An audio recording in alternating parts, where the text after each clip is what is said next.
Telangana cabinet సమావేశం కొనసాగుతోంది. బీసీలకు విద్య, ఉద్యోగ, రాజకీయ అవకాశాల్లో 42% రిజర్వేషన్లు ఇచ్చే అంశంపై ప్రధానంగా చర్చిస్తున్నట్టుగా తెలుస్తోంది. జస్టిస్ షమీం అఖ్తర్ కమిషన్ సిఫార్సుల్లో 3ంటిని ఇప్పటికే ఆమోదించిన కేబినెట్ ఆ తర్వాత వచ్చినటువంటి అభ్యంతరాలపై చర్చిస్తోంది. ఎస్సీ వర్గీకరణకు చట్టబద్ధత కోసం బిల్లుపై చర్చించే అవకాశం కూడా ఉంది. ఇక ఈ సమావేశంలోనే బీసీ రిజర్వేషన్లు, ఎస్సీ వర్గీకరణపై కీలక నిర్ణయాలు తీసుకునే అవకాశం కనిపిస్తోంది. ఇదే అంశానికి సంబంధించి పూర్తి అప్డేట్ మా ప్రతినిధి సుధీర్ అందిస్తారు. సుధీర్, ముఖ్యమంత్రి రేవంత్ రెడ్డి అధ్యక్షతన ప్రారంభమైంది. సెక్రటేరియట్లోని 6వ అంతస్తులో ప్రారంభమైన ఈ సమావేశంలో దాదాపుగా 15 నుంచి 20 అంశాల మీద చర్చించే అవకాశాలు ఉన్నట్టుగా కూడా తెలుస్తుంది. ముఖ్యంగా 2 బిల్లులు ఏవైతే ఉన్నాయో గతంలో అసెంబ్లీ ప్రత్యేక సమావేశాల సందర్భంగా కులగణన, అదేవిధంగా ఎస్సీ వర్గీకరణ అమలుకు సంబంధించి కూడా చర్చ జరిగింది. ఇవే అంశాలను మళ్ళీ ఈసారి కూడా చర్చించే అవకాశాలు అయితే కనిపిస్తున్నాయి. వాటిని బిల్లు రూపకంగా తీసుకురావాలని చెప్పేసి అయితే భావిస్తున్నారు.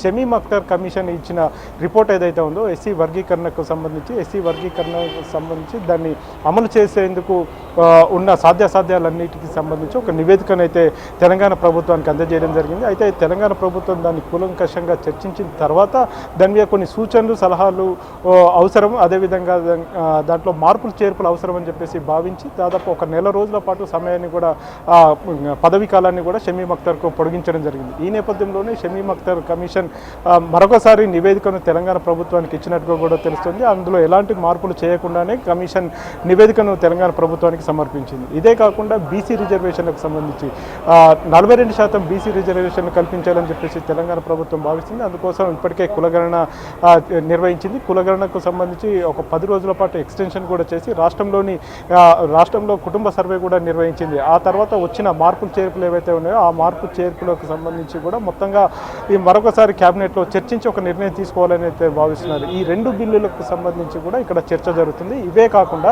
యాదాద్రి బోర్డు ఏర్పాటు చేయాలని చెప్పేసి తెలంగాణ ప్రభుత్వం భావించింది.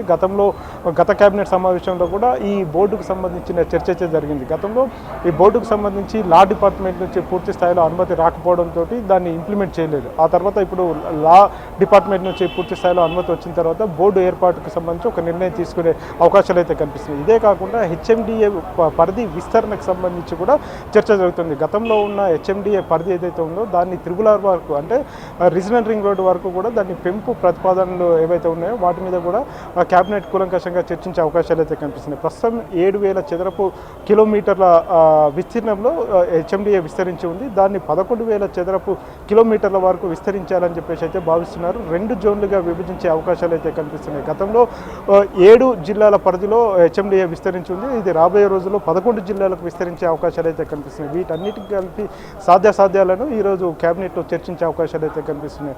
వీటితో పాటుగా ప్రధానంగా బీసీ రిజర్వేషన్లు, ఎస్సీ వర్గీకరణతో పాటు ఇప్పుడు ఎమ్మెల్సీ స్థానాలకు సంబంధించి కూడా చర్చ వచ్చే అవకాశం ఉందా ఈ రోజు కేబినెట్ మీటింగ్ లో? వాస్తవానికి అది పార్టీకి సంబంధించిన అంశం కాబట్టి అది ఇందులో చర్చకు వచ్చే అవకాశాలు అయితే లేవు. ఎందుకంటే ఇది ప్యూర్లీ గవర్నమెంట్కు సంబంధించిన అంశాలు మాత్రమే చర్చించే అవకాశాలు అయితే కనిపిస్తున్నాయి. ఎందుకంటే ఇందులో రాజకీయ అంశాలకు ప్రాధాన్యత లేదు కాబట్టి ఇవి తర్వాత పార్టీపరమైన కార్యక్రమాలకు సంబంధించి ఉన్నప్పుడు మాత్రం మాట్లాడే అవకాశాలు అయితే కనిపిస్తున్నాయి. అయితే వీటితో పాటుగా అసెంబ్లీ ప్రత్యేక సమావేశాలు ఏర్పాటు చేసే అవకాశాలు ఉన్నాయి కాబట్టి వాటికి సంబంధించి చర్చ జరిగే అవకాశాలు అయితే కనిపిస్తున్నాయి. ఎందుకంటే కేబినెట్ ముగిసిన తర్వాత అసెంబ్లీ ప్రత్యేక సమావేశాలకు సంబంధించి ఒక నిర్ణయం తీసుకోవాల్సిన అవసరం అయితే ఉంది. ప్రస్తుతం బడ్జెట్ సమావేశాలు కూడా తెలంగాణలో కొనసాగాల్సిన అవసరం ఉంది. కాబట్టి దానికంటే ముందు అసెంబ్లీ ప్రత్యేక సమావేశాలు నిర్వహించి ఆ తర్వాత బడ్జెట్ సమావేశాలు నిర్వహించాలా, లేకపోతే 2 కలిపి ఒకేసారి బడ్జెట్ సమావేశాలు కొనసాగించాలా అనేది కూడా ఒక చర్చ జరిగే అవకాశాలు అయితే ఉంది.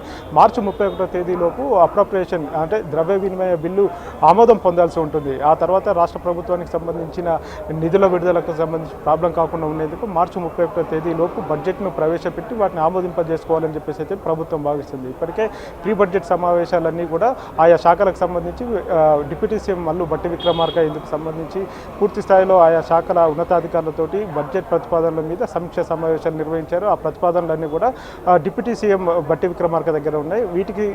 ఇవే కాకుండా గవర్నర్ స్పీచ్ కూడా కేబినెట్ ఆమోదం తెలపాల్సి ఉంది. ఇలా దాదాపు 15 నుంచి 20 అంశాల మీద కేబినెట్ కూలంకషంగా కూలంకషంగా చర్చించాల్సి ఉంటుంది.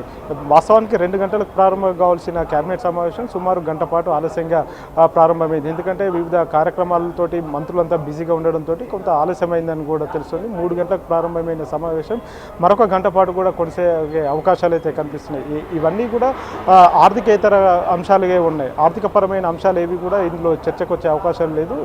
ఇవి కేవలం అభివృద్ధి సంక్షేమానికి సంబంధించిన కార్యక్రమాలు కాబట్టి వీటన్నిటి మీద నిర్ణయం తీసుకోవాల్సిన అవసరం ఉంది. క్యాబినెట్లో దాదాపు 15 నుంచి 20 అంశాలు చర్చించిన తర్వాత అధికారికంగా ప్రకటన చేసే అవకాశాలు అయితే కనిపిస్తున్నాయి. బీసీ రిజర్వేషన్ బిల్లు, అదేవిధంగా ఎస్సీ కమిషన్ ఇచ్చిన రిపోర్టుకు సంబంధించి కూడా ఒక అధికారిక ప్రకటన చేసే అవకాశాలు అయితే కనిపిస్తున్నాయి.